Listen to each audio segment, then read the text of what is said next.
महाराज सावन सिंह जी के साथ 1944। हुजूर का डेरा में निवास और कालूदी बड़ का दौरा 20 से 21 अक्टूबर 1944। दोपहर को 2 बजे हुजूर डेरा से चलकर सीधे अमृतसर सत्संग घर पहुंचे। वहां जाकर शाम को एक सत्संग दिया और 21 अक्टूबर को 2 सत्संग दिए। 21 अक्टूबर को शाम के सत्संग में बहुत भीड़ थी। पतिव्रत धर्म के महत्व और गुरु का सम्मान ना करने के विषय पर तुलसीकृत रामचरितमानस में से वाणी पढ़ी गई। गुरु की निंदा ना सुनने पर जोर दिया गया। हुजूर फरमाया करते हैं कि निंदा सुनने से गुरु का नुकसान नहीं होता। गुरु निंदा और स्तुति से बहुत ऊपर हैं, परंतु सेवक का नुकसान हो जाता है, क्योंकि निंदा का प्रभाव सेवक के दिल में बैठ सकता है, जिससे सेवक का गुरु पर से भरोसा उठ सकता है। अमृतसर से शाम को 6 बजे के बाद चलकर हुजूर 7 बजे डेरा पहुंच गए। 22 से 23 अक्टूबर 1944। सुबह रानी साहिबा सांगली, युवराज और रानी लक्ष्मीबाई के साथ पधारी। उसके बाद शाम को 4 बजे कर्नल मार्टिन साहिब बनारस से और मिस रुग साहिबा शिमला से आ पहुंचे। इन दोनों को डॉक्टर जॉनसन की कोठी में और रानी साहिबा को सरदार जोत सिंह जी की कोठी में ठहराया गया। शाम को सत्संग हुआ। मेरी ड्यूटी कर्नल साहिब और मेम साहिब को अंग्रेजी में अनुवाद करके व्याख्या समझाने की थी। दूसरे दिन सवेरे 11 बजे कर्नल साहिब और मेम साहिब हुजूर के पास दर्शन करने आए। कर्नल साहिब ने पूछा कि क्या सिमरन, ध्यान और धुन का सुनना एक साथ किया जाना चाहिए या अलग अलग। हुजूर ने फरमाया कि सिमरन में अगर मन बाहर ना जाए तो केवल सिमरन करना चाहिए। अगर मन बाहर जाता है तो साथ में सद्गुरु स्वरूप का ध्यान दे दो। यदि कुछ रोशनी आती है तो रोशनी को देखते रहो। वैसे केवल सिमरन से ही मन और रूह इकट्ठे होकर आंखों के पीछे आ जाते हैं और आंखों तक का सारा शरीर सुन्न हो जाता है। सिमरन का केवल यही उद्देश्य है कि रूह 9 द्वारों को छोड़कर आंखों के पीछे आ जाए। रूह की 2 शक्तियां हैं, सुरत और निरत। निरत देखने की शक्ति है और सुरत सुनने और आनंद लेने की, परंतु अंदर पहले निरत जाती है। जब तक अंदर रोशनी दिखाई न दे, सुरत उन्नति नहीं कर सकती। जब सिमरन करें तो शब्द का सुनना छोड़ दें। जब शब्द सुने तो मन को बाहर ना जाने दें।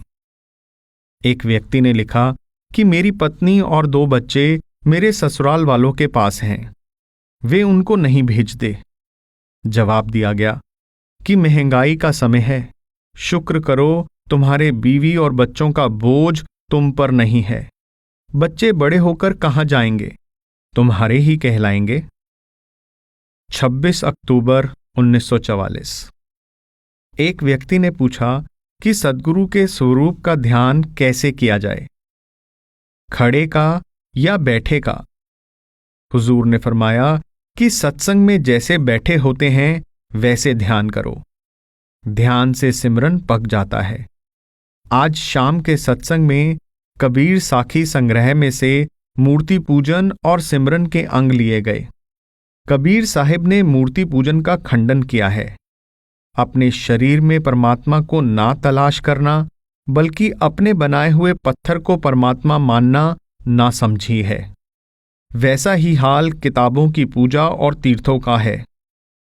कबीर साहिब ने सिमरन पर बहुत जोर दिया है। हुजूर ने फरमाया कि सिमरन सबसे उत्तम तथा श्रेष्ठ साधन है। लोगों को चाहिए कि जहां तक हो सके सिमरन पर जोर दें। सिमरन से ही एकाग्रता होगी। किसी ने पूछा कि दान सद्गुरु के द्वारा देना चाहिए या स्वयं। हुजूर ने कबीर साहिब का यह दोहा पढ़ा, गुर बिन माला फेरता, गुर बिन करता दान, गुर बिन सब निष्फल गया, बूझो वेद पुराण। यदि सद्गुरु के द्वारा दान दिया जाए तो सद्गुरु अधिकारी को दिला देंगे।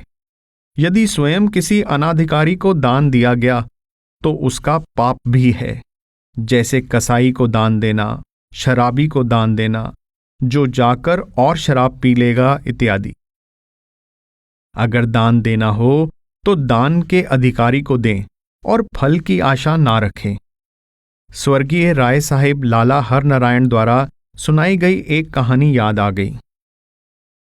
कोई ब्राह्मण देवता एक देवी के भक्त थे। देवी उसकी भक्ति से खुश होकर प्रकट हुई और कहा, मांग, क्या मांगता है? ब्राह्मण देवता भोले भाले थे। कहने लगे, माता जी, मुझे परसों तक मोहलत दो तो सोचकर मांगूंगा। देवी ने जवाब दिया, बहुत अच्छा। अब ब्राह्मण देवता ने अपनी पत्नी से सलाह की। उसके कोई लड़का ना था। कहने लगी कि देवी से लड़का मांगो। उसने जवाब दिया कि मां अंधी है। वह कहती है कि देवी से कहो कि मेरी आंखों की रोशनी लौट आए। तो पत्नी ने कहा कि क्या तुम पागल हो गए हो? यह बुढ़िया और कितने दिन जिएगी? आज मरी कि कल? यदि आंखें मिल भी गई तो 2-4 वर्ष में मर जाएगी। हमारे औलाद ना हुई तो हम लवारिस मर जाएंगे। फिर ब्राह्मण देवता ने अपने पिता से सलाह की। उसने कहा, बेटा, हम कंगाल हैं, भूखे मर रहे हैं। लड़का हो गया तो हमारी भूख तो नहीं जाएगी। तुम देवी से धन मांगो, जिससे हमारा दारिद्र्य दूर हो। अब ब्राह्मण देवता उलझन में पड़ गए कि क्या मांगना चाहिए। इसी चिंता में डूब गए। देवी क्या खुश हुई कि बला गले पड़ गई। इसी सोच में दरिया के किनारे स्नान करने गए। मगर स्नान करने से पहले बहुत देर तक नदी के किनारे बैठे सोच विचार करते रहे कि पत्नी को नाराज करूं, बाप को नाराज करूं या मां को नाराज करूं। एक कायस्थ साहिब ने उनको चिंता और दुख की हालत में देखकर इसका कारण पूछा। उस सीधे साधे ब्राह्मण ने देवी के प्रसन्न होने और हर एक रिश्तेदार के स्वार्थ का सारा हाल कह सुनाया। वह बहुत हंसा। कहने लगा, अरे तू बड़ा मूर्ख है।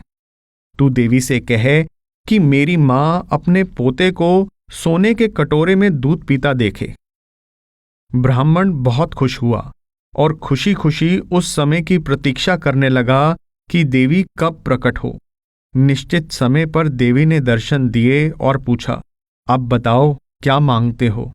ब्राह्मण ने वही मंत्र जो कायस्थ ने उसको सिखाया था दोहरा दिया। देवी हंसी और कहने लगी, ऐसा ही होगा। फिर थोड़ी देर बाद पूछने लगी, सच बता, तुम्हें यह किसने बताया? क्योंकि तुम्हारी अक्ल तो यहां तक नहीं पहुंच सकती। उसने कायस्थ की बात बता दी। तो देवी ने कहा, अच्छा, कायस्थ होंगे तो बुद्धिमान, मगर होंगे गरीब। 28 अक्टूबर 1944। सुबह गुरु गुरु में हृदय धरती और शाम को नाम निर्णय शब्द हुजूरी वाणी में से पढ़े गए। कल रविवार को मासिक सत्संग सुबह के 9:15 बजे शुरू होना निश्चित हुआ। 29 अक्टूबर 1944। सुबह के 9:30 बजे हुजूर महाराज जी के भूतपूर्व सेक्रेटरी राय साहिब लाला हरनारायण जी रिटायर्ड PCS के भोग की रस्म की गई। मासिक सत्संग के कारण संगत कई हजार थी। पहले श्री गुरु ग्रंथ साहिब में से 9वें महले के श्लोक गुण गोविंद गायो नहीं जन्म अकारथ कीन, फिर रामकली सद और फिर रागमाला पढ़े गए। फिर हजूर ने स्वर्गवासी की सेवा तथा साहिब दिली की बहुत तारीफ की। इसके बाद जालंधर शहर के सरदार साहिब सरदार भगत सिंह जी एडवोकेट ने अपनी पंजाबी कविता मारू राग में पढ़कर सुनाई। संगत ने यह बहुत पसंद की। उसमें सरदार साहिब ने यह बताया कि हम लोग जिन्हें पूरे सद्गुरु ने दया करके नामदान दिया है, किसी तरह से भी उन लोगों से अच्छे नहीं हैं जो जीवन भर तप, दान पुण्य या नेक कर्म करते हैं। हुजूर ने जो नामदान दिया उसकी यह वजह होगी कि पहले से ही एक रूह की तकदीर में वह समय लिखा जाता है जिस समय उस रूह को वापस सतलोक जाना है। इसके बाद यह बताया कि इस रचना से पहले केवल परमात्मा था। सुंदरता का यह नियम है कि वह छिपाने से नहीं छिपती। निको रुए ताबे मस्तोरी नदारद, अगर दर बबंदी जर वजन सर बरारद। अर्थात सौंदर्य छिपाए नहीं छिपता। धन और स्त्री को यदि पर्दे में रखा जाए तो भी भेद खुल ही जाता है। इसलिए परमात्मा को एक से अनेक होना पड़ा। जब इस त्रिलोकी की रूहों को सत्पुरुष ने काल भगवान के सुपुर्द किया तो उसने प्रार्थना की कि मुझे 3 वचन दिए जाएं, ताकि जो रूहें मुझे दी गई हैं वे जल्दी से सतलोक को वापस ना लौट जाएं और मेरा मुल्क वीरान ना हो जाए। प्रथम यह कि किसी जीव को अपने पिछले जन्म की खबर ना हो। दूसरे यह कि जिस शरीर में भी मैं किसी रूह को रखूं वह उसी में खुश रहे, उस शरीर को छोड़ना ना चाहे, अर्थात मरना ना चाहे। तीसरे यह कि संत यानी फुकराए कामिल चमत्कार और करामात दिखाकर लोगों को अपना सेवक ना बनाए, बल्कि जो उनके वचन और सत्संग को सुनकर उनसे उपदेश लेना चाहें सिर्फ उनको ही उपदेश दें। परंतु हुजूर महाराज जी ने बजाय करामात दिखाने के अपने सौंदर्य और मनमोहक रूप से जीवों को खींच लिया। तत्पश्चात सद्गुरु से प्रार्थना की गई कि हम तो पाप करने में जरा भी ढील नहीं करते और जब उसका फल भोगना पड़ता है तो रोते हैं। हे सद्गुरु, आप हमारे पापों की ओर ना देखें, अपनी दया की ओर देखें और राय साहिब को, जो आपके दास और मित्र थे, धुरधाम में स्थान दें। यह बताना भूल गया कि हुजूर ने अपनी व्याख्या में यह फरमाया कि 10 नंबरी मुजरिम की तरह इस दुनिया के जीवों को हथकड़ियां लगी ही रहती हैं, क्योंकि कोई रूह चाहे कुत्ता होकर मरे, चाहे मच्छर या हाथी होकर मरे, चाहे आदमी होकर, हर जन्म के अंत में हिसाब देना पड़ता है। सत्संग की समाप्ति के बाद स्वर्गीय राय साहिब के लड़कों ने सारी संगत को खाना खिलाया। राय साहिब यह शेर अक्सर कहा करते थे, तुम्हें गैरों से कब फुर्सत, हम अपने गम से कब खाली। चलो बस हो चुका मिलना, न तुम खाली न हम खाली। 30 अक्टूबर 1944। कुछ बीबियों और थोड़े से मर्दों को नामदान दिया गया। मेरा विचार है कि हुजूर ने यह नियम बनाया है कि जिस बीबी का पति अभी सत्संगी नहीं है उसको नाम नहीं देना है। 31 अक्टूबर 1944। आज पूर्णमासी के दिन हुजूर सुबह 8:30 बजे यहां से चलकर 9:30 बजे के करीब तरन तारन जा पहुंचे। वहां पहले से ही संगत सत्संग के लिए तैयार बैठी थी। उनको हुजूर के आने का पता पहले से ही दिया जा चुका था, अतः लगभग 10 बजे सत्संग आरंभ हो गया। हुजूर महाराज जी तथा बाबा देवा सिंह जी दोनों सत्संग के तख्त पर विराजमान थे। तरन तारन सत्संग घर के 2 पाठियों ने हुजूरी वाणी में से जग में घोर अंधेरा भारी, तन में तम का भंडारा का पाठ बड़ी सुरीली आवाज में किया। हुजूर ने खूब व्याख्या की कि दुनियादार तथा बुद्धिमान लोग कहेंगे कि इस दुनिया में घोर अंधेरा कैसे है, मानव शरीर में अंधेरे का भंडार कैसे है, जबकि सूर्य निकला हुआ है और दुनिया ऐश कर रही है। परंतु तत्ववेता को मालूम होगा कि दुनिया में न केवल जल में बल्कि थल में भी जीवों को जीव खा रहे हैं। अनाज के दानों में भी आत्मा है।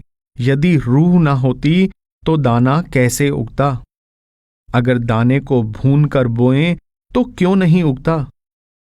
प्रकृति ने कुछ ऐसा प्रबंध किया है कि जीव जीव को खाता है।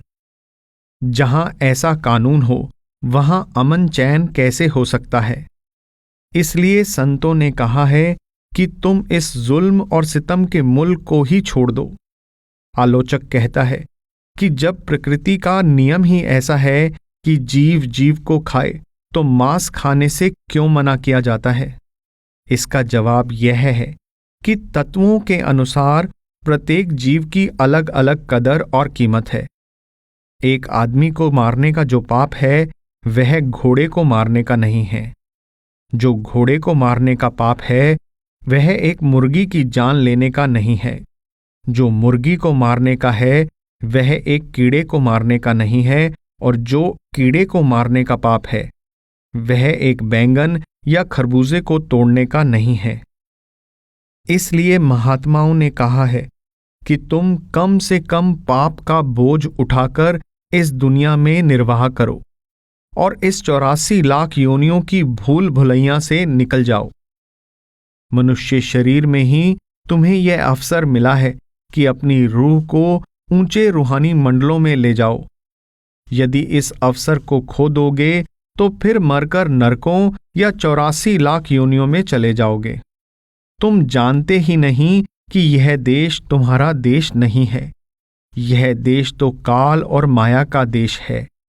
तुम्हारा देश तो सतलोक है। जैसे मौलाना रूम ने कहा है, अजल कुजा ओ परे मुर्गे जाविदा ज कुजा चिराबा आलमे असलिए ख्वेश व नारवम, अर्थात कहाँ मृत्यु और कहाँ अनादि आत्मा। मैं असली देश को वापस क्यों ना चला जाऊं? तुम इस जड़ संसार को अपना देश मानकर इसके लिए लड़ते मरते हो। जब तुम्हें बहुत लंबे समय के बाद भाग्य से मनुष्य का शरीर मिलता है तो तुम अपनी आयु मन तथा इंद्रियों के स्वादों में खराब कर देते हो।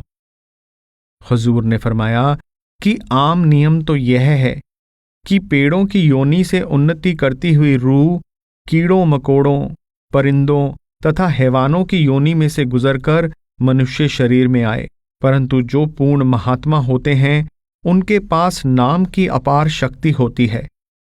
अगर वे किसी जानवर पर सवारी करें या फिर किसी पेड़ का फल खा लें या फिर कोई कीड़ा इत्यादि उनके पांव तले आकर मर जाए तो उसको वे मनुष्य शरीर दे सकते हैं।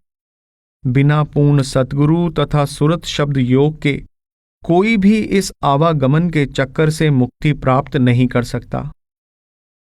उसके बाद श्री गुरु ग्रंथ साहिब में से बिख बोयथा ला दिया दिया समुंद मंझार लिया गया, जिसका विषय पहले शब्द के विषय से मिलता जुलता है, जिसका सारांश यह है कि हर एक इंसान अच्छे और बुरे कर्मों की किश्ती भरकर इस दुनिया के समुद्र में बहा जा रहा है, और यह समुद्र ऐसा भयानक है कि ना इसके इस पार के किनारे का पता है ना उस पार के किनारे का। कोई नहीं कह सकता कि यह दुनिया कब बनी और कब खत्म होगी। यद्यपि कुछ ऋषियों मुनियों ने प्रलय और महाप्रलय का हिसाब लगाया है, मगर यह किसी ने नहीं बताया कि जब से सृष्टि बनी है कितने प्रलय और महाप्रलय हो चुके हैं। इस डरावने दृश्य को देखकर गुरु नानक साहिब फरमाते हैं, बाबा जग फाता महाजाल। अब सवाल उठता है कि मान लिया दुनिया इंद्रजाल में कैद है, मगर इससे निकलने का रास्ता तो बताओ। गुरु नानक साहिब जवाब देते हैं, यदि किसी सच्चे सद्गुरु की दया से सच्चा नाम मिल जाए और जीव उसकी कमाई कर ले तो बेशक मुक्ति हो सकती है। सत्संग खत्म करके सिर्फ 5-7 मिनट ठहर कर हुजूर वहां से कार में रवाना होकर दोपहर के 1:30 बजे के करीब वापस डेरा आ पहुंचे और शाम को फिर सत्संग में 5:15 बजे के करीब तशरीफ लाए। रात को डाक देखी। 3 से 6 नवंबर 1944। हुजूर ने होशियारपुर के जिले में कालूदी बड़ तशरीफ ले जाने का पक्का इरादा कर रखा था, मगर 2 नवंबर की शाम को हुजूर को जुकाम और गले की खराबी हो गई। इसलिए 3 नवंबर को सारा दिन अपने कमरे में लेटकर आराम करते रहे। किसी को ज्यादा बातचीत करने की आज्ञा ना थी। 3 नवंबर की शाम को 2 दिन की डाक सुनी। एक चिट्ठी में किसी सत्संगी ने लिखा कि उसके एक रिश्तेदार के लड़के की मौत के वक्त हुजूर ने दर्शन दिए और लड़के ने कहा, हुजूर महाराज जी आ गए हैं। उसका वह रिश्तेदार सत्संगी नहीं है। इस पर हुजूर ने फरमाया कि यह है संतमत। सद्गुरु अपने सत्संगियों के रिश्तेदारों की भी संभाल करते हैं। अब राय साहिब स्वर्गीय लाला हरनारायण कहते हैं कि अगर मुझे यह मालूम होता कि मुझे ऐसी अच्छी जगह ले चलोगे तो मैं क्यों इस कदर दुख उठाता, क्यों ना पहले ही हुजूर से अर्ज करता कि मुझे ले चलो। हुजूर का इरादा पहले 3 नवंबर को डेरा से कालूदी बढ़ जाने का था, मगर बीमारी की वजह से रुकना पड़ा। हुजूर अभी पूरी तरह स्वस्थ नहीं हुए थे कि 5 नवंबर को डेरा से चल दिए। कपूरथला के रास्ते जालंधर होते हुए दिन के 11 बजे होशियारपुर पहुंच गए। वहां पर प्रोफेसर पुरी ने सत्संग का प्रबंध अपनी कोठी के बाहर आंगन में कर रखा था। लोग जमा थे, कई अफसर भी आए हुए थे, इसलिए वहां पहुंचते ही सबसे पहले सत्संग शुरू हुआ। लोगों ने पूछा कि संतमत में अन्य मतों की तुलना में क्या विशेषता है। हुजूर ने फरमाया कि अन्य मत मरने के बाद मुक्ति देने का वायदा करते हैं। संतमत कहता है कि आओ जीते जी मेहनत करके मुक्ति हासिल करो। मरने के बाद का क्या भरोसा है, मिले या ना मिले। जो जीते जी अनपढ़ है वह मरकर बीए पास नहीं हो सकता। अतः श्री गुरु ग्रंथ साहिब में से तेरियां खाणी तेरियां बाणी बिन नावे सब परम पुलाणी शब्द पढ़वाकर व्याख्या की कि नाम चारों खानियों यानी कुल योनियों से परे है, लिखने पढ़ने में नहीं आ सकता, ना इंद्रियों द्वारा महसूस किया जा सकता है और ना वह लफ्ज है।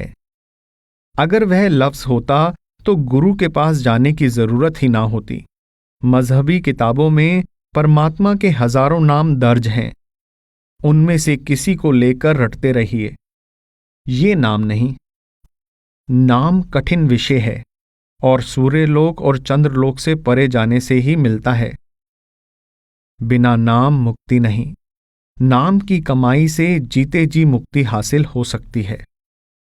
सत्संग के बाद हुजूर ने लोगों से मुलाकात की और हमने खाना खाया। फिर वहां से 2 बजे के बाद कालूदी बढ़ को रवाना हो गए। शाम को 5 बजे पहुंच गए। यहां मौसम डेरा की अपेक्षा कुछ ठंडा था, लेकिन सुहावना था। धूप बहुत तेज होती है।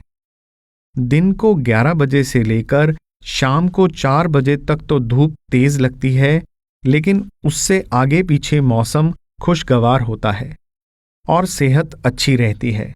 हवा खुश्क है। अभी यहां बारिश नहीं हुई।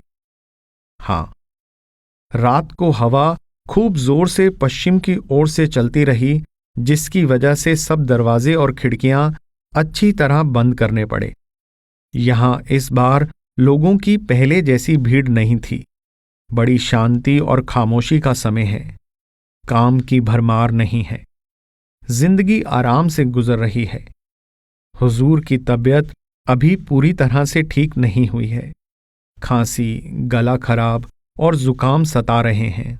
बाहर सैर करने भी नहीं जाते हैं। सुबह नहा धोकर अपने कमरे से बाहर छत पर धूप में बैठ जाते हैं। 7 से 11 नवंबर 1944। उम्मीद है शाम को सत्संग होगा। कालूदी बढ़ में सिर्फ पूर्व दक्षिणी बरामदा एक मंजिल बन गया है। अभी उत्तरी बरामदा नहीं बना। इस बरामदे के लिए पत्थर लोहलंगर उर्फ पर्वतीपुर की तरफ से, जो यहां से 4 मील पर सवा की तरफ है, संगत सिर पर उठाकर लाई है। कोई कोई 3-3 फेरे भी लगा लेते हैं। इस तरह 24 मील का फासला पैदल तय करते हैं। शाम को 4-5 बजे के लगभग सत्संग होता है। यहां संगत की संख्या प्रतिदिन बढ़ती रही। यहाँ तक कि आखिरी दिन काफी संगत आ गई थी और लाउडस्पीकर लगाना पड़ा। यहाँ ज्यादातर आबादी हिंदू राजपूतों और ब्राह्मणों की है, इसलिए यहाँ श्री गुरु ग्रंथ साहिब में से कम पाठ किया जाता है। ज्यादातर सारबचन राधा स्वामी, छंदबंद, कबीर साहिब और तुलसी साहिब की वाणी ली जाती है। 12 नवंबर 1944 सुबह 8 बजे यहां से कार में चलकर रास्ते में 9:30 बजे गगरेट आ गए। वहां हजूर ने संगत को 15 मिनट दर्शन दिए। वहां से चलकर मंगोवाल इत्यादि की संगत को 5-5 मिनट दर्शन देते हुए 10:30 बजे होशियारपुर पहुंच गए। वहां 12 बजे से दोपहर 2 बजे तक सत्संग का समय निश्चित हो चुका था, इसलिए वहां पर बहुत लोग जमा थे। 12 बजे के करीब मुसलमान प्रोफेसर साहिबान, कुछ विद्यार्थी तथा अफसर भी तशरीफ लाए। हुजूर ने कबीर साहिब की वाणी में से कर नैनो दीदार महल में प्यारा है पढ़वाया और व्याख्या की। इस व्याख्या में कबीर साहिब की फिलॉसफी का मौलाना रूम, शम्स तबरेज, ख्वाजा हाफिज की वाणी में से मुकाबला करके दिखाया कि सब संतों की शिक्षा एक ही है, बाल बराबर भी फर्क नहीं है। कबीर साहिब ने फरमाया है, चंद सूर एक घर लाओ। गुरु नानक साहिब ने कहा है, रवि ससी दोई एकत्र मिलावे। हजरत मोहम्मद साहिब ने फरमाया है कि मैंने शक्बुल कमर किया, यानी चांद के 2 टुकड़े किए। इधर मौलाना रूम साहिब कहते हैं, पाए हिम्मत बर खुरो बर महानिही, सर बरा एवानो आ दरगाहनी, अर्थात हिम्मत से सूर्य और चांद पर चढ़ जा और सिर उसकी दरगाह में झुका दे, यानी हर एक अभ्यासी को सूर्य और चांद से परे जाना पड़ता है। ये सूर्य और चांद हर एक इंसान के अंदर आंखों से ऊपर हैं। फिर हजरत इब्राहिम ने कुरान शरीफ में कहा है कि जब मैं ऊपर गया तो मैंने तारा देखा। ध्यान दें, हजरत इब्राहिम परमात्मा के दूत अब्राहम का अरबी भाषा में नाम। कुरान में इन्हें अरब वासियों का पूर्वज और बाइबल में यहूदियों का मुखिया बताया गया है। गुरु नानक साहिब फरमाते हैं, तारा चढ़या लम्मा क्यों नदर निहालिया राम, सेवक पूर करम्मा सतगुर सबद दिखा लिया राम। और तुलसी साहिब भी कहते हैं, गगन द्वार दीसै एक तारा, अनहद नाद सुनै झनकारा। हिंदू संतों और मुसलमान फकीरों का उपदेश एक है और आंतरिक मंडल भी एक है, कुछ भी अंतर नहीं है। सिर्फ भाषाएं जिनमें यह शिक्षा दी गई है अलग अलग हैं। कबीर साहिब की वाणी के बाद दादू जी की वाणी में से 2 शब्द लिए गए। दादू देखा अदीदा सब कोई कहत सुनीदा, और जाने अंतरजामी अचरज अकथ अनामी। और फिर श्री गुरु ग्रंथ साहिब में से गुरु अमरदास जी का शब्द, इस गुफा में अखुट पंडारा, तिस विच वसै हर अलख अपारा, पढ़ा गया। सबका एक ही मत है, जरा सा भी भेद नहीं है। सत्संग के बाद 1 घंटा आराम करके यहां से 3 बजे चलकर 5 बजे के करीब जालंधर शहर पहुंचे। वहां सरदार साहिब के यहां से 7 बजे चलकर 8 बजे डेरा आ गए, यानी 12 घंटे सफर किया। 13 नवंबर 1944 आज सारा दिन बहुत काम रहा। शाम को 5-6 बजे तक डाक पड़ी। एक मिस साहिबा, जिनको कुछ साल हुए नाम मिला था, शिमला से लिखती हैं, तारीख 31 अक्टूबर 1944। मैंने भजन में कुछ उन्नति कर ली है। मेरा विचार है कि मैंने आपको बता दिया था कि मैं सूक्ष्म मंडलों में गई और आपके नूरी स्वरूप के दर्शन हुए। कई सुंदर स्थानों से गुजरने के बाद मुझे अनुभव हुआ कि घंटी का शब्द मानो घंटों के बजने की गूंज में बदल रहा हो। मेरी निरत बहुत साफ और प्रकाशमान हो गई। मैंने ऐसा प्रकाश देखा जिसकी मैं कभी कल्पना भी ना कर सकती थी। वहां के वासी सभी प्रकाशमान थे और उनके निवास स्थान इतनी अद्भुत और सुंदर बनावट के थे कि उनकी उपमा पृथ्वी पर कहीं नहीं मिलती। मैंने इस मंडल के धनी के भी दर्शन किए तथा उससे बातचीत की, परंतु ऐसी बातचीत नहीं जैसी हम यहां करते हैं। उस बातचीत के लिए मानो शब्दों की तो कोई आवश्यकता ही ना थी। अधिकतर तो चेहरे के हाव भाव से या किसी हद तक निजी अनुभूतियों से ही यह बातचीत हुई। वहां से मैं त्रिकुटी में गई, जहां बादल की गरज जैसा शब्द सुनाई दिया। इस स्थान से गुजरने के लिए बड़ी गहरी एकाग्रता की आवश्यकता हुई। मुझे अपनी कलात्मक रुचियों को निर्मल करना पड़ा। मुझे चित्रकारी में विशेष रुचि है, इसलिए वहां के अद्भुत सुंदर सुंदर रंगों, शक्लों तथा नज़ारों ने बहुत समय तक मुझे वहां रोके रखा। मेरा अनुमान है कि मैंने उस सारे मंडल की सैर की होगी। अंत में मैंने उसे छोड़ दिया। कुछ समय से, विशेषकर डेरा में, मैं यह अनुभव करती हूं कि मेरी सांसारिक वृत्ति बदल गई है। शारीरिक संवेदना चली गई है और सुनना दूसरे प्रकार का है। वहां आत्माएं बहुत प्रकाशमान हैं और अपना ही अंश प्रतीत होती हैं। उनसे हमारा संपर्क अनुभूतियों द्वारा होता है। सबसे बड़ी बात यह है कि मुझे जो भी मिलता है उसमें अपना ही रूप नजर आता है।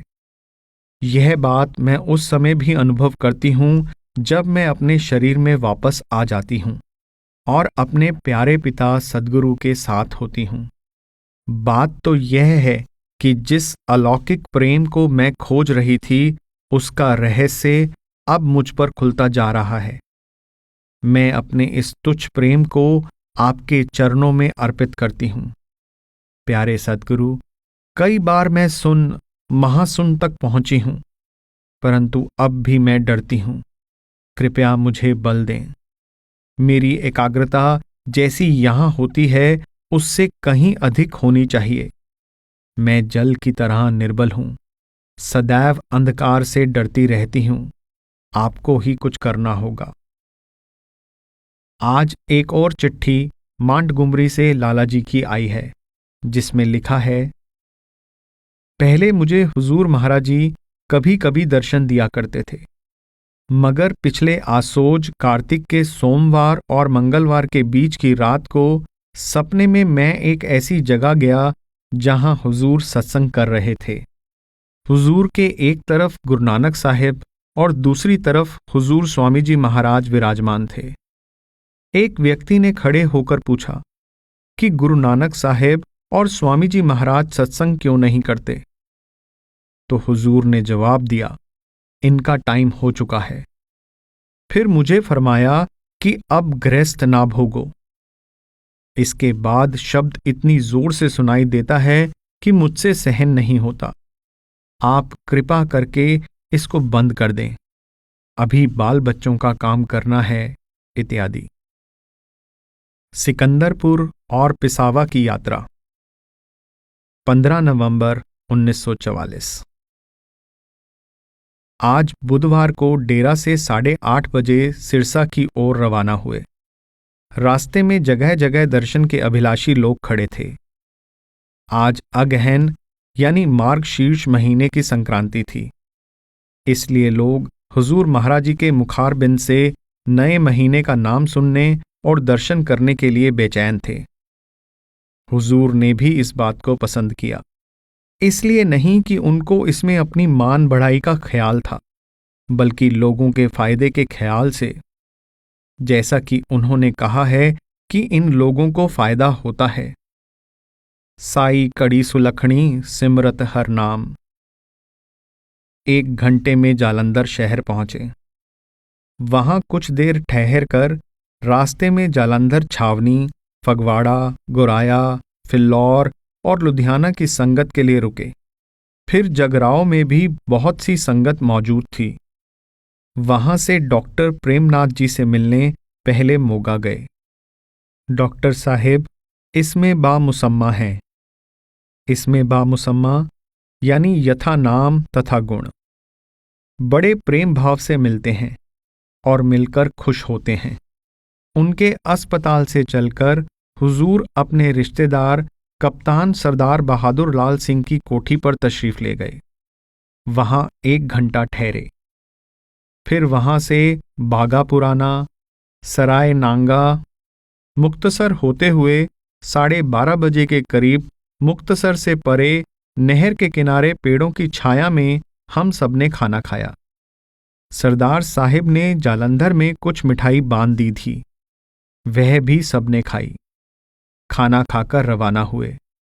मलोट, डबवाली, सिरसा सत्संग घर होकर शाम के 5:30 बजे सिकंदरपुर ग्रेवाल मिल्स में आ पहुंचे। वहां हुजूर ने बाग का चक्कर लगाया। फार्म वालों ने बताया कि माल्टे इत्यादि के पेड़ों की जड़ों को हर साल नंगा नहीं करना चाहिए, बल्कि उनसे चंद फुट के फासले पर गुड़ाई करके मिट्टी को नरम कर देना चाहिए। जो टहनियां सूख जाएं, उनको काट कर जला देना चाहिए। मिल से हुजूर दौलत खाने आ गए। वहां सबने आराम किया। 18 नवंबर 1944। आज हुजूर मिल में नहीं गए। अपने सुपुत्र सरदार हरबंस सिंह के घर पर यानी शांति आश्रम में ही चुनाई का काम और बढ़इयों का काम देखते रहे। 19 नवंबर 1944। आज रविवार को हुजूर ने मिल से सिरसा सत्संग घर में जाकर शाम के 5 से 6 बजे तक सत्संग किया। फिर सैंडो गाड़ी पर सवार होकर मिल से होते हुए रात को घर आ गए।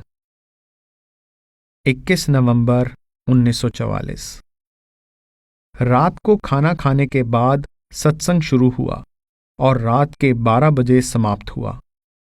हुजूर की बिरादरी में से डॉक्टर परदुमन सिंह साहिब ग्रेवाल शादी के मौके पर आए हुए थे। वह भी सत्संग में शामिल हुए। पाठी पिसावा चले गए थे, इसलिए दरबारी दास को पाठी बनाया गया। श्री गुरु ग्रंथ साहिब में से तीसरी पातशाही का मारू राग का शब्द जग जीवन साचा एको दाता गुर सेवा ते सबद पछाता लिया गया। इसके बाद सार बचन में से धन्य धन्य धन धन्य प्यारे क्या कहूं महिमा शब्द की लिया गया। वे लोग गलती पर हैं जो अपने वंश के धर्म का पक्ष लिए हुए यह उम्मीद किए बैठे हैं कि मरने के बाद उनको उनके धर्म का बानी यानी चलाने वाला ही मुक्ति देगा, जिसको उन्होंने कभी नहीं देखा और जिसको गुजरे सैकड़ों वर्ष बीत चुके हैं। वे यह नहीं जानते कि जो अपनी जिंदगी में अपवित्र हैं, यानी जो जीते जी बुरी आदतों और पापों में फंसा है, वह मरकर कैसे एकदम धर्मात्मा बन जाएगा। जिसका मन जीते जी खड़ा नहीं हुआ, यानी उसके वश में नहीं आया, वह मरकर कैसे एकदम मन पर काबू पा जाएगा। मरना वास्तव में क्या है?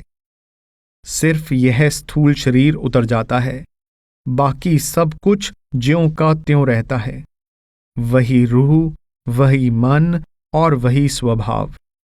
जो जीते जी चोर है या अज्ञानी है, वह मरकर साधु या ज्ञानी नहीं बन जाएगा, मरकर भी चोर या अज्ञानी ही रहेगा। इसलिए सबको चाहिए कि अपने आप को नेक पाक बनाएं, बुरी आदतों को छोड़ें, क्योंकि जो कुछ सुधार वे इस जिंदगी में अपने आप ही कर लेंगे, वह उनके साथ जाएगा। 22 नवंबर 1944। आज कार्यक्रम में परिवर्तन संबंधी बहुत सारे टेलीग्राम देने पड़े। हुजूर के पोते सरदार चरण सिंह की बारात भटिंडा के रास्ते जाने के बजाय जैसा कि प्रबंध किया गया था, अब बरास्ता रेवाड़ी छोटी लाइन से दिल्ली जाएगी, क्योंकि भटिंडा से जो एक्सप्रेस ट्रेन रात के वक्त लाहौर से आकर दिल्ली को जाती है, सुना है उसमें 5 और बारातें लाहौर की तरफ से आ रही हैं। उसमें तिल धरने की जगह ना होगी। बारात का इतना बड़ा सामान कैसे जा सकेगा? रात को खूब जोरदार सत्संग हुआ। पहले श्री गुरु ग्रंथ साहिब में से गुरु अमरदास जी की वाणी, नामे ही ते सब किछ हुआ, बिन सतगुर नाम न जापे, और गुरु अर्जन साहिब का पाठ पढ़्यो और वेद विचार्यो। फिर सारबचन राधा स्वामी छंदबंद में से, गुरु कहें जगत सब अंधा, कोई गहे न घट की संधा, शब्द लिया गया। स्वामी जी महाराज की वाणी बड़ी स्पष्ट और साधारण है, जबकि श्री गुरु ग्रंथ साहिब की वाणी बहुत गूढ़ है। स्वामी जी महाराज फरमाते हैं कि सब दुनिया आंखों से बाहर बाहर दुनियावी काम धंधे या धार्मिक कर्मकांड करके अपनी इंसानी जिंदगी को बर्बाद करती चली जा रही हैं। लोग अंदरूनी शब्द की कमाई नहीं करते, क्योंकि शब्द या निदाए आसमानी यानी आकाशवाणी के शुगल यानी कमाई के बिना रूह जीते जी जिस्म से निकल नहीं सकती। जैसा मौलाना रूम साहिब ने कहा है कि हमको बदन के संदूक से सिवाय संतों और औलियाओं के कौन निकाल सकता है। जब तक रूह सारे जिस्म को छोड़कर आंखों में एकाग्र होकर पीछे न जाए, रूहानी नज़ारे नहीं खुलते और ना ही मुक्ति मिलती है। मौलाना रूम साहिब फरमाते हैं, ए खुदा बगुमार कौमे रहममंद, ताजे संदूके बदन मारा खरंद। संदूके बदन से तात्पर्य है पिंड यानी आंखों से नीचे जितना शरीर है। इससे मन और रूह को समेटकर आंखों के पीछे एकाग्र करना चाहिए। 24 नवंबर से 1 दिसंबर 1944। आज रविवार को सुबह के 8 बजे छोटी लाइन की गाड़ी से बारात बरास्ता रेवाड़ी और दिल्ली के लिए रवाना हुई। हुजूर, मैं और भाई शादी बाद में 10 बजे मोटर कार में बरास्ता हिसार रोहतक दिल्ली की ओर चल पड़े। हमारे पास पेट्रोल कम था, इसलिए हिसार से आधा मील पहले ही मोटर कार की रफ्तार कम होनी शुरू हो गई। लॉरी अड्डे के पास जो पेट्रोल पंप है, इससे 50 गज के फासले पर आकर कार का आगे जाना बिल्कुल नामुमकिन हो गया। वहां लारी वालों ने कार को धकेलकर पेट्रोल पंप तक पहुंचाया। वहां हमने पेट्रोल डलवाया। सिकंदरपुर से चले तो वहां से 20 मील फतेहाबाद है। फिर आगे अग्रोहा पुराना कस्बा आता है। कहा जाता है कि वहां से अग्रवाल लोग जाकर पंजाब के भिन्न भिन्न नगरों में आबाद हुए। हिसार से आगे चलकर रोहतक तक, जो वहां से 50-55 मील है, बहुत से कस्बे आते हैं। हांसी तक तो सड़क छोटी रेलवे लाइन के साथ साथ जाती है। हांसी से आगे मोटर कार सड़क के पूर्व की तरफ मुड़ जाती है। रोहतक से कुछ मील पहले एक बड़ा पुराना कस्बा अबोहर का आता है, जो किसी समय कई योगियों का केंद्र था। अब भी वहां के योगी स्थान के साथ कई गांवों की बहुत सी जमीनें लगी हुई हैं और उनकी काफी आमदनी होती है। हिंदुओं के जमाने में यहां बड़े बड़े योगी हुए होंगे, जिनके श्रद्धालु राजाओं और सेठों ने उनको बहुत अधिक संपत्ति दी, मगर हिंदू राज के पतन के साथ साथ योगी मत का भी पतन हो गया। रोहतक में लाला द्वारका प्रसाद जी एडवोकेट के मकान पर आधे घंटे के करीब आराम करके और उनको साथ लेकर हम सब दिल्ली की ओर चल पड़े, जो 44-45 मील के फासले पर है। रास्ते में बहुत धूल आती है। कई बड़े बड़े गांव हिंदू जाटों के आते हैं।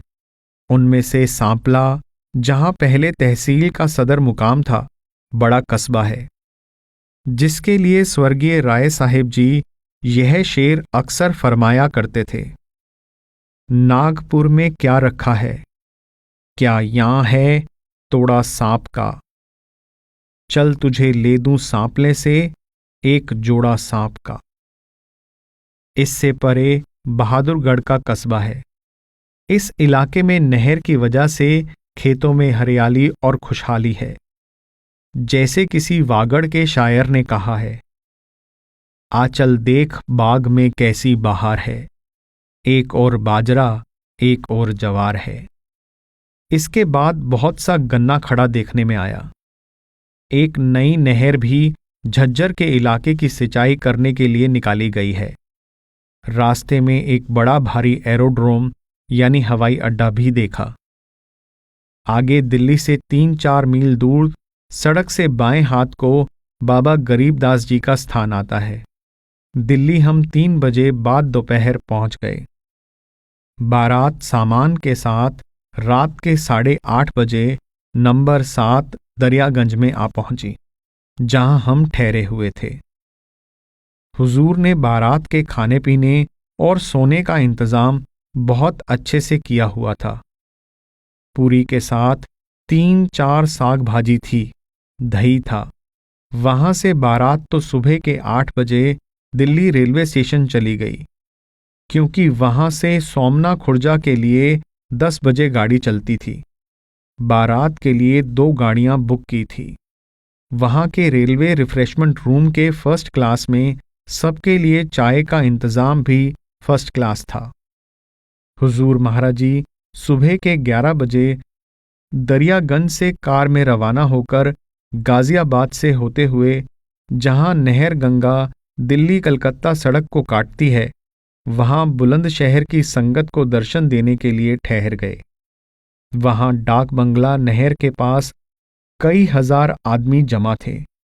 सेठ रमूमल बजाज बुलंदशहर वाले भी थे। हुजूर चाहते थे कि सत्संग किया जाए, मगर लोग ज्यादा थे।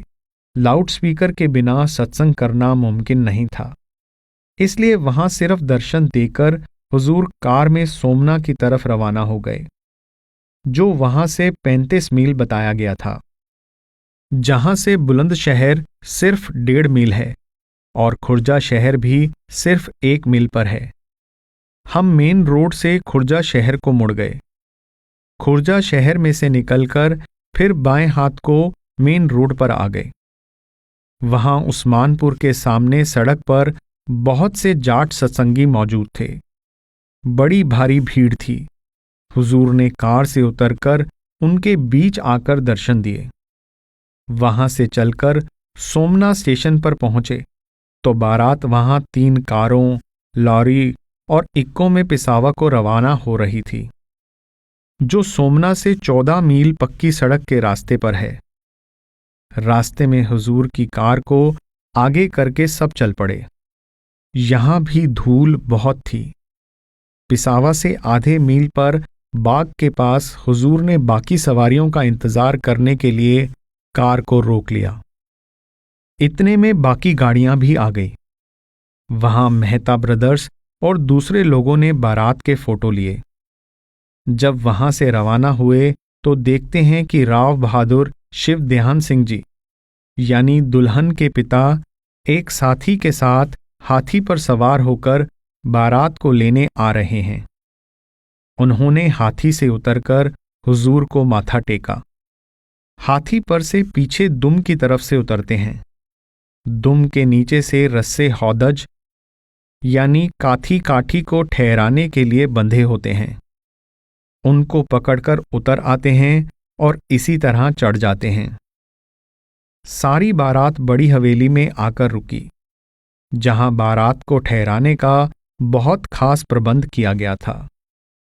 वहां लॉरी से बिस्तर ट्रंक उतरवाकर सारी बारात को चाय पिलाई गई। हुजूर अपनी कार में राव बहादुर के महल में तशरीफ ले गए, जहां उन्हें ठहराया गया था। इस महल को किला कहते हैं। रात को खाना खाया।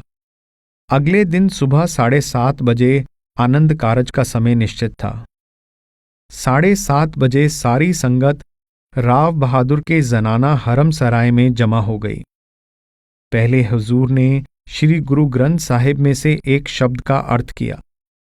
इसके बाद सरदार भगत सिंह जी एडवोकेट और ज्योतिषी ने हिंदू विवाह और आनंद कारज में फर्क बताया कि हिंदुओं में पहले देवी देवताओं का पूजन होता है, इसके बाद दूल्हा की बतौर ब्रह्मचारी साधु के पूजा होती है, इसके बाद अग्नि इत्यादि की, उसके बाद कन्या और वर में कौल करार होते हैं।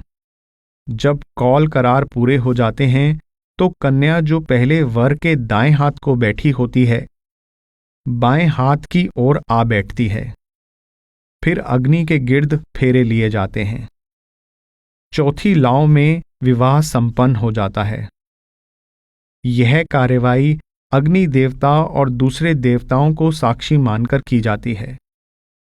आनंद कारज में बजाय देवताओं के कुल मालिक को, जो सब देवताओं से बड़ा है, नमस्कार करके 4 लावें जो गुरु रामदास जी द्वारा रचित हैं पढ़ दी जाती हैं। इसमें भी पहली लाव में ब्रह्मा, विष्णु देवताओं और वैदिक धर्म पर कायम रहकर प्रवृत्ति मार्ग पर चलने का आदेश है। दूसरी में सद्गुरु की तलाश और उसका मिलना। तीसरी में पारब्रह्म पद पर रूह का पहुंचना और अनहद शब्द की प्राप्ति। और चौथी में रूह का सहज अवस्था और सतलोक में जाने का वर्णन किया गया है। इसके बाद आनंद पढ़ा जाता है, जो तीसरी पातशाही की वाणी है, जिसमें सद्गुरु से मिलने पर रूह को जो आनंद प्राप्त होता है उसकी महिमा दर्ज है। इसके बाद कुल मालिक के आगे अरदास यानी अर्ज की जाती है। उसके बाद कड़ा प्रसाद बांटकर आनंद कारज की रस्म समाप्त की जाती है। इसकी समाप्ति पर ससुराल वालों की स्त्रियों ने वहीं पर्दा गिराकर लड़के को टीका किया। बाद में जब वे अंदर चली गईं तो कवियों ने सेहरा पढ़ा। दरबारी दास उडारू, सरदार दर्शन सिंह, सरदार कृपाल सिंह के ज्येष्ठ पुत्र, एक और सिख साहिब, सुपुत्र सरदार हरनाम सिंह अकाउंटेंट और सरदार भगत सिंह एडवोकेट जालंधर उन कवियों में से कुछ हैं। कुछ कवियों ने अपनी कविताओं में हुजूरी खानदान के मेंबरों के नाम बड़ी तरकीब से जोड़े थे। इसके बाद कड़ा प्रसाद बांटा गया, जिसको खाकर सरदार भगत सिंह दिल की बीमारी के कारण बेहोश हो गए। चेहरा पीला पड़ गया और वहीं लेट गए। बहुत देर के बाद उनको मालिश करके अपने निवास स्थान पर ले आए। वहां डॉक्टर साहिब ने दिल को स्वस्थ करने के लिए इंजेक्शन दिया। उस रोज सारी रात उनको नींद नहीं आई, हालांकि नींद का बड़ा जोर था। जब सोते तो दिल में चसक उठती और आंख खुल जाती। दूसरे दिन दोपहर को अनीमा करने के बाद नींद आई और आराम आना शुरू हो गया। राव बहादुर साहिब ने बारात की आप भगत में कोई कसर बाकी नहीं रखी। घी और दूध पानी की तरह बहाया। मिठाई, फल, तली हुई गिरियां, आइसक्रीम, सोडा लेमन इत्यादि किसी चीज की कमी ना थी। 2 वक्त खाना और 2 वक्त चाय देते थे और विदाई के वक्त 20,000 रुपये के अतिरिक्त बहुत सा कीमती सामान और कई प्रकार के कपड़े लड़की को दिए, जिनमें से एक पलंग, सिलबट्टा, कद्दूकश, पत्थर की कुंडी और चंद रुई के कोट और एक दुशाला हुजूर के परिवार के सदस्यों को दिया। यहां यह रिवाज देखने में आया कि औरतें इस कदर पर्दा करती हैं कि जब वह घर से बाहर निकलती हैं तो ऊपर छतरी सी तानी जाती है, जिसके चारों तरफ बारीक मगर काले कपड़े का पर्दा होता है। इसलिए ज्यों-ज्यों कोई स्त्री आगे जाती है, छतरी का पर्दा भी साथ साथ चलता जाता है। वे पर्दे में चारों तरफ से घिरी हुई आगे जाती हैं। ऐसा पर्दा पंजाब में किसी बड़े घराने के मुसलमानों में भी नहीं देखा। राव बहादुर के आग्रह करने पर हुजूर ने 26-27 नवंबर की शाम को उनके महल के सहन में सत्संग फरमाया। हालांकि 27 नवंबर को बारात की वापसी निश्चित थी, लेकिन 28 नवंबर को सुबह 10 बजे के करीब बारात लॉरियों में दिल्ली की तरफ रवाना हुई। दूल्हा दुल्हन राव बहादुर साहिब की अपनी कार में सिकंदरपुर को रवाना हो गए। मैं और हुजूर अपनी कार में चल पड़े, मगर रास्ते में खुर्जा और बुलंदशहर में थोड़ा थोड़ा समय हुजूर ने सत्संगियों को दिया और सार बचन राधा स्वामी छंद बंद में से धुन सुनकर मन समझाई पढ़वाकर लोगों को समझाया कि बिना शब्द के अभ्यास के मुक्ति नहीं है। मैं सत्संग से बाहर खड़ा था। बहुत से लोग आ रहे थे। यूपी में लोग बड़े शरीफ मालूम होते हैं। किसी आदमी ने भी विरोध की बात नहीं की, बल्कि हर एक व्यक्ति हुजूर की प्रशंसा करता था और महात्मा के रूप में उनका सम्मान करता था। बुलंदशहर से चलकर हम दिल्ली आ गए। यह 35 मील का सफर है। 2 बजे से 4 बजे तक दिल्ली दरियागंज में आराम करके रोहतक और हिसार की तरफ रवाना हुए। दूल्हा दुल्हन की कार पहले ही रवाना हो चुकी थी। हम सब्जी मंडी से होकर आजादपुर की चौकी से बाएं हाथ को रोहतक जाने वाली सड़क पर मुड़ गए। रोहतक से परे हमने उस कार को पकड़ लिया, क्योंकि मालूम हुआ कि उसकी नलकी में दरार आ जाने के कारण पानी बाहर बह जाता है, जिसकी वजह से जल्दी जल्दी पानी डालने की जरूरत होती है। इसलिए हिसार पहुंचकर वे उस कार को छोड़कर हुजूर की कार में आ गए।